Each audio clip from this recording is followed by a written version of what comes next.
Assalamualaikum warahmatullahi wabarakatuh. Perkenalkan, saya Kurnia Amirul Triastuti dengan NIM 731141999 dari Rombel Manajemen Keuangan A 2019.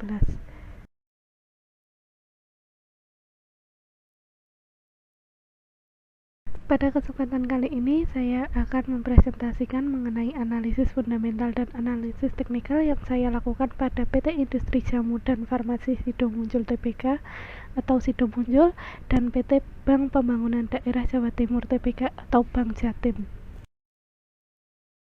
Sebelum kita masuk ke bagian analisis, kita akan membahas singkat mengenai profil perusahaan. Yang pertama yaitu profil perusahaan dari PT Industri Jamu dan Farmasi Sidomuncul Tbk. PT Industri Jamu dan Farmasi Sidomuncul Tbk atau yang lebih dikenal dengan nama Sidomuncul merupakan perusahaan industri jamu tradisional terbesar dan termodern yang ada di Indonesia.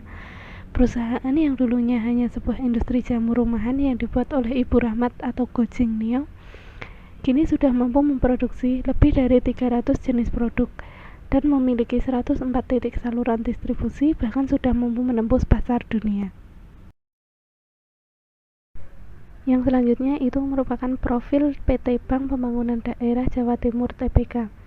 PT Bank Pembangunan Daerah Jawa Timur Tbk atau yang sering disebut dengan Bank Jatim merupakan bank daerah yang didirikan pada tanggal 17 Agustus 1961 dan atas dasar adanya Undang-Undang Nomor 13 Tahun 1962 tentang ketentuan pokok Bank Pembangunan Daerah yang mengharuskan Bank Pembangunan Daerah didirikan dengan peraturan pemerintah daerah.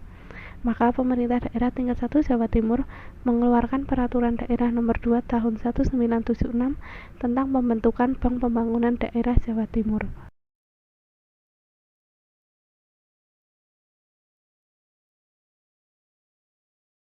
Untuk yang berikutnya adalah analisis fundamental. Yang pertama ada analisis ekonomi makro secara global. Sejak tahun 2019, dunia mulai digemparkan dengan kasus pertama COVID-19 di Wuhan, China. Dan pada tahun 2020, dunia mulai dilanda krisis, di mana pandemi COVID-19 mulai menyebar di seluruh dunia hingga dapat dikatakan semua negara turut berdampak atas akibat dari pandemi ini. Banyak negara yang mengalami krisis ekonomi terutama akibat negara harus melakukan lockdown untuk mengurangi mobilitas dan penularan yang akan melonjakkan kasus COVID-19 ini. Bahkan berdasarkan data dari International Monetary Fund atau IMF, pada tahun 2020, perekonomian dunia mengalami pelemahan hingga menyentuh angka negatif 3,3%. Baru setelahnya pada tahun 2021, ekonomi dunia mulai merangkak naik hingga mengalami pertumbuhan ekonomi sebesar 6% atau lebih tepatnya 5,9%. Sedangkan untuk di tahun 2022, akibat dampak dari melonjaknya kembali kasus COVID-19 dan adanya invasi atas Rusia terhadap Ukraina menyebabkan perekonomian dunia kembali melemah di angka 4,4%. Data IMF juga menunjukkan bahwa di beberapa negara juga mengalami pelemahan pertumbuhan ekonomi. Rata-rata beberapa negara menunjukkan sebuah pertumbuhan negatif atau defisit pada tahun 2020 dan mulai menunjukkan sebuah pertumbuhan ke arah positif atau surplus pada tahun 2021 dan kembali mengalami pelemahan di tahun 2022 meski tidak sampai menyentuh angka negatif.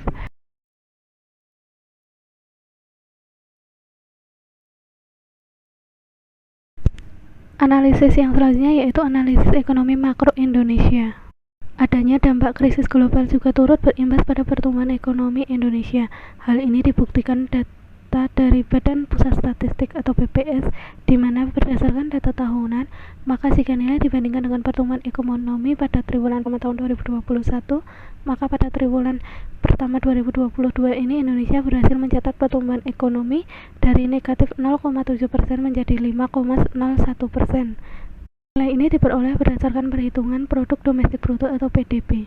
Sedangkan apabila pertumbuhan ekonomi pada triwulan pertama tahun 2020 ini dibandingkan dengan kuartal sebelumnya, maka dapat dilihat bahwa perekonomian Indonesia ini mengalami kontraksi sebesar 0,98%, yaitu turun dari yang semulanya 5,02% di triwulan keempat tahun 2021 turun menjadi 5,01% di triwulan pertama 2022.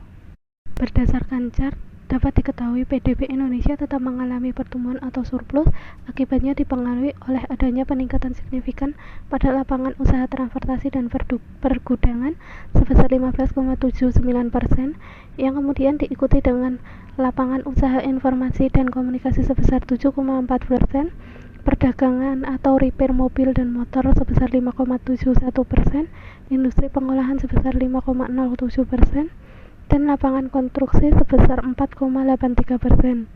Sedangkan untuk lapangan usaha pertanian, kehutanan, dan perikanan menunjukkan pelemahan menjadi 1,16%.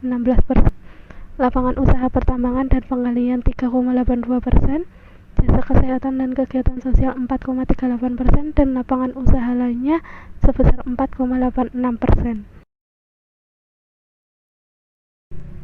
Berikutnya adalah analisis industri SIDO muncul. Yang pertama, ada dukungan dari pemerintah. Di tengah keharusan pemerintah untuk melakukan pembatasan mobilitas atau lockdown akibat dari pandemi COVID-19, pemerintah menyebutkan ada setidaknya 11 sektor usaha yang diperbolehkan untuk tetap beroperasi, namun tetap dengan catatan harus lakukan protokol kesehatan yang ketat untuk melindungi karyawan, dan SIDO muncul termasuk dalam salah satu sektor tersebut. Sehingga dapat dikatakan bahwa SIDO muncul tetap dapat beroperasi di tengah adanya pembatasan lockdown. Yang kedua yaitu peluang usaha. Saat masa pandemi COVID-19 ini, untuk industri farmasi dan herbal tentu mengalami peningkatan pesat akibat dari meningkatnya jumlah permintaan produk obat-obatan seperti suplemen dan vitamin serta produk herbal terutama jamu. Dan yang terakhir yaitu tantangan. Tantangan terbesar yang harus dihadapi oleh perusahaan adalah mengenai ketersediaan bahan baku. Akibat dari meningkatnya permintaan produk dari muncul tentu berimbas pada ketersediaan bahan baku produksi. Apalagi adanya pembatasan mobilitas juga turut menghambat kelancaran proses penyediaan bahan baku produksi.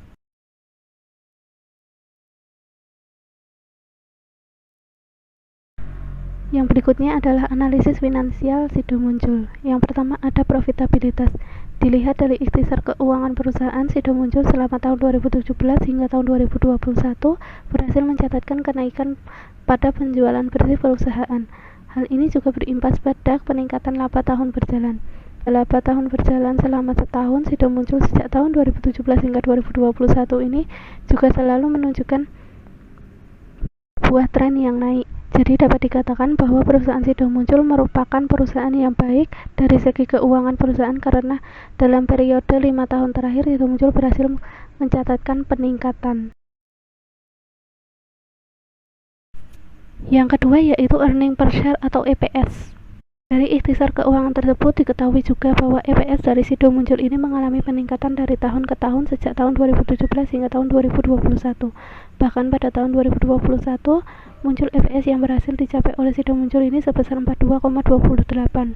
Hingga ini menunjukkan bahwa earning atau laba bersih yang dimiliki oleh SIDO muncul ini mampu untuk membayar sebesar 42,28 rupiah untuk setiap lembar saham yang dimiliki oleh shareholders. Dan semakin besar EPS maka mampu menunjukkan semakin baik suatu kondisi internal finansial suatu perusahaan, karena maknanya liabilitas yang dimiliki oleh perusahaan lebih kecil sehingga laba bersih yang dihasilkan tidak akan ditahan oleh perusahaan. Yang ketiga ada return on equity atau ROE. ROE merupakan perbandingan dari jumlah laba bersih dengan jumlah ekuitasnya. ROE ini menunjukkan kemampuan perusahaan dalam mengelola permodalan dari investor. Maka semakin besar ROE maka menunjukkan efisiensi dari perusahaan yang semakin baik, sehingga hal ini mampu menunjukkan reputasi yang semakin baik pula. Dari tahun 2017 hingga tahun 2021 ini SIDO muncul menunjukkan hasil yang cukup baik dan ROE tertinggi berada di tahun 2021 yaitu sebesar 36,3%. Nilai ini juga dapat dikatakan merupakan nilai yang tertinggi dan berhasil menunjukkan reputasi muncul yang merupakan perusahaan yang baik. Dan yang keempat adalah berdasarkan dividen. Dari data tersebut dapat dilihat bahwa SIDO muncul termasuk ke dalam jajaran perusahaan yang rajin dalam membayarkan dividen untuk setiap tahunnya. Selain rajin membayarkan dividen, juga dapat dilihat bahwa dividen yang dibayarkan selama periode tahun 2017 hingga tahun 2021 ini dapat terlihat bahwa semakin besar. Hal ini semakin menunjukkan bahwa SIDO muncul merupakan perusahaan yang pantas untuk dipertimbangkan untuk dibeli sahamnya, terutama untuk investasi jangka panjang. Lalu berikutnya ada analisis fundamental untuk Bank Jatim. Yang pertama ada analisis industri Bank Jatim.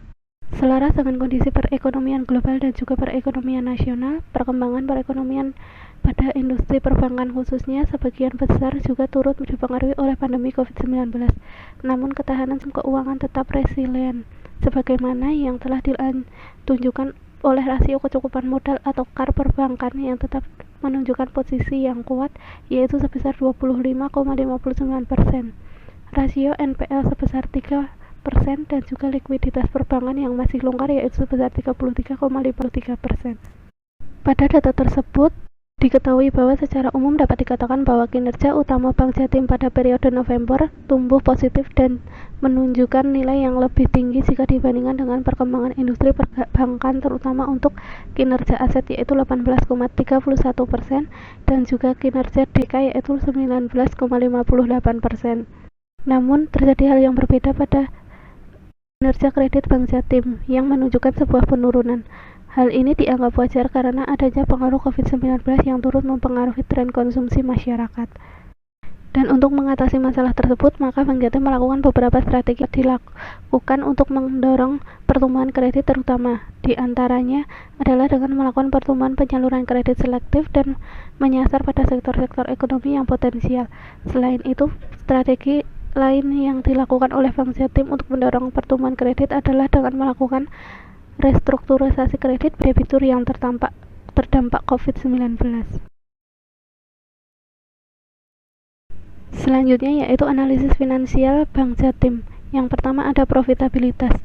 Laba pada tahun berjalan tahun 2021 ini menunjukkan hasil yang lebih tinggi jika dibandingkan dengan tahun 2017 sampai dengan tahun 2020, yaitu sebesar 1.523,70 ya. Nilai ini meningkat sebesar 2,3% dari tahun sebelumnya. Hal ini menunjukkan bahwa perusahaan selama periode 2017 sampai 2021 berada dalam posisi keuangan yang baik sehingga selalu menghasilkan laba positif dan juga menunjukkan tren yang selalu meningkat. Yang kedua yaitu earning per share atau EPS. Dari laba bersih tahunan tersebut diketahui pula bahwa Bank Jatim mampu memberikan EPS yang meningkat pula untuk setiap tahunnya. EPS pada tahun 2021 ini menunjukkan nilai sebesar Rp101,43. Maknanya Bank Jatim pada tahun 2021 mampu membayar EPS sebesar Rp101,43 untuk setiap lembar saham yang ada. Nilai ini cukup tinggi, jadi dapat dikatakan pula bahwa Bank Jatim merupakan perusahaan yang mampu mempertimbangkan untuk dibeli sahamnya. Selanjutnya ada return on equity atau ROE. Dari ikhtisar keuangan tersebut diketahui bahwa ROE dari Bank Jatim dari tahun ke tahun pada periode 2017 hingga tahun 2021 ini dapat dibilang cukup berfluktuasi. Pada tahun 2017 hingga tahun 2020, ROE menunjukkan tren yang naik ke atas. Namun pada tahun 2021 justru ROE menunjukkan nilai yang menurun dibandingkan tahun sebelumnya, sebesar 1,51 menjadi 17,26%. Yang keempat ada dividen. Dari data diketahui bahwa Bank Jatim selama periode tahun 2017 hingga tahun 2021 bahkan hingga awal 2022 selalu membagikan dividen kepada shareholder-nya. Dan untuk nilai dividen yang dibayarkan juga meningkat dari tahun ke tahun. Pada tahun 2022, tepatnya pada kuartal pertama, Jatim membagikan dividen sebesar Rp52,11 untuk setiap lembar sahamnya. Hal ini tentu menunjukkan bahwa Bank Jatim merupakan perusahaan yang cukup baik dan patut untuk dipertimbangkan dibeli sahamnya. Setelah melakukan analisis fundamental, maka selanjutnya akan dilakukan analisis teknikal. Yang pertama adalah analisis teknikal pada pseudo muncul. Berdasarkan analisis teknikal, grafik dapat dilihat bahwa pada grafik digunakan 3 indikator penilaian yaitu moving average selama 50 hari atau MA50, MACD, dan RSI. Dari ketiga indikator ini diketahui bahwa waktu terbaik untuk membeli saham adalah saat tanggal 11 Maret tahun 2022 dengan harga Rp968,5. Hal ini karena pada saat itu terjadi sebuah golden cross. Hal ini dibuktikan pada indikator MA50 yang menunjukkan bahwa harga saham berada atas garis MA50 yang memiliki arti bahwa harga saham sedang mengalami uptrend. Indikator yang kedua yaitu MACD. Indikator ini menunjukkan bahwa garis MACD memotong ke atas garis sinyal. Hal ini memiliki arti bahwa waktu ini adalah saat yang tepat untuk membeli sebuah saham karena saham berada pada kondisi bullish. Dan untuk indikator yang terakhir adalah RSI. Pada tanggal 11 Maret tahun 2022 ini juga diketahui bahwa nilai RSI berada di nilai lebih dari 50. Jadi dapat dikatakan bahwa garis RSI mendekati area overbought sehingga semakin menambah bukti kuat untuk membeli saham pada tanggal tersebut. Yang berikutnya adalah analisis teknikal pada Bank Jatim. Berdasarkan analisis teknikal Bank Jatim dapat dilihat bahwa pada grafik juga digunakan indikator penilaian yaitu moving average selama 50 hari atau MA50, MACD, dan RSI. Dari ketiga indikator ini juga diketahui bahwa waktu terbaik untuk membeli saham adalah saat tanggal 11 Maret tahun 2022 dengan harga 780. Hal ini karena pada saat itu terjadi sebuah golden cross. Hal ini dibuktikan dari indikator MA50 yang menunjukkan bahwa harga saham berada di atas garis MA50 yang memiliki arti bahwa harga saham sedang mengalami uptrend. Indikator yang kedua yaitu MACD. Indikator ini menunjukkan bahwa garis MACD memotong garis ke atas garis sinyal. Hal ini memiliki arti bahwa waktu ini adalah waktu yang tepat untuk membeli sebuah saham karena saham berada pada kondisi bullish. Dan indikator yang terakhir adalah RSI. Pada tanggal 11 Maret tahun 2022 ini juga diketahui bahwa nilai RSI berada di atas nilai 50.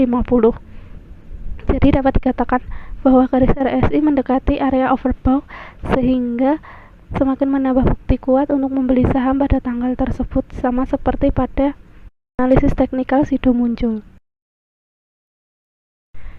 Kesimpulannya, jadi baik untuk PT Industri Jamu dan Farmasi Sido muncul ataupun pada PT Bank Pembangunan Daerah Jawa Timur, setelah dilakukan analisis fundamental menunjukkan bahwa kedua perusahaan merupakan perusahaan yang memiliki reputasi yang baik dan patut untuk dipertimbangkan untuk menanamkan sahamnya di dua perusahaan tersebut untuk investasi jangka panjang. Sedangkan untuk investasi yang hanya bersifat sementara atau trading, maka dilakukan analisis teknikal. Dari analisis teknikal diketahui bahwa pada tanggal 11 Maret 2022 merupakan saat yang tepat untuk membeli sebuah saham karena pada saat itu kedua saham ini mengalami golden cross. Dan hal ini juga dibuktikan dengan indikator penilaian yaitu MA50, MACD, dan RSI. Dan untuk yang terakhir adalah saran, jika investasi yang akan dilakukan adalah sebuah investasi jangka panjang, maka kedua perusahaan ini merupakan pilihan yang terbaik untuk dimasukkan ke dalam daftar portofolio. Namun jika investor ingin melakukan trading, maka akan lebih baik melakukan analisis teknikal dengan selalu memantau perubahan saham yang kemudian mempengaruhi perubahan kondisi harga saham tersebut. Dengan artian, saat saham mengalami penurunan, maka investor atau trader sebaiknya menjadi pribadi yang lebih responsif dan segera mengambil tindakan dengan menjual saham tersebut. Namun, tidak lepas pada analisis teknikal, maka trader harus turut mempertimbangkan beberapa faktor yang ada. Sekian presentasi dari saya. Apabila ada kurangnya, saya mohon maaf, dan atas perhatiannya saya ucapkan terima kasih. Wassalamualaikum warahmatullahi wabarakatuh.